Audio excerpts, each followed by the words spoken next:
Hey Titans and young designers, today we're doing another logo variation, and the setup for this one starts in Illustrator, although ultimately we're going to be making our logos in SketchUp for this project.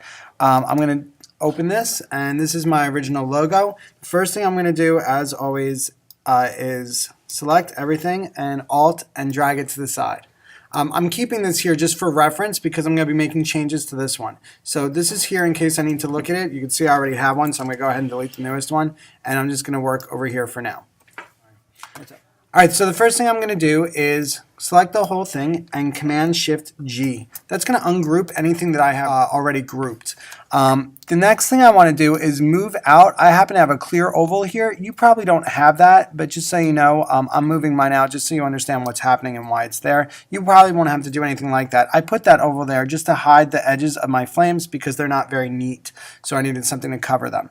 The next thing I want to do is hold my Shift button down, and if you can look in your logo to see if you have something that is really the same thing, but you have it separated into different paths, and holding your Shift button, you could collect all those paths, because I want to keep all my flames together, by pressing Command-Alt-G. So if like you have a paw print or something with like separate toes on the paw print, and you want to make sure that the aspects of that paw print always stay the same, grouping it is a good idea.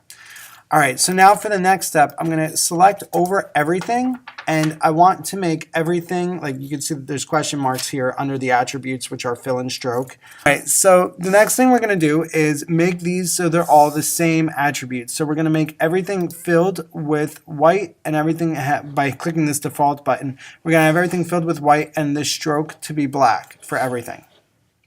Also, you'll see that the strokes should conform to the same size, but if they don't, like if there's a question mark there or it's blank, you can make them all the same size. The only problem with this is we really want the things that were black before in our logo, which is up here, to be black now. So I want to make, like, if I have shadows or outlines that are black or strokes that are black that are not black now, I want to make them black. So the way to do that is to create a fill for them, because you know that this is the outline. So if I make that fill black, it makes the outermost outline black. Also, I want to put this oval back here to cover my other oval, which will also, it's thick already. That's why I moved it out of the way for this. So now it still covers all of my flames. And now I can go to this shadow, which I also want to be black, and I could select black up here or double click over here and make that black.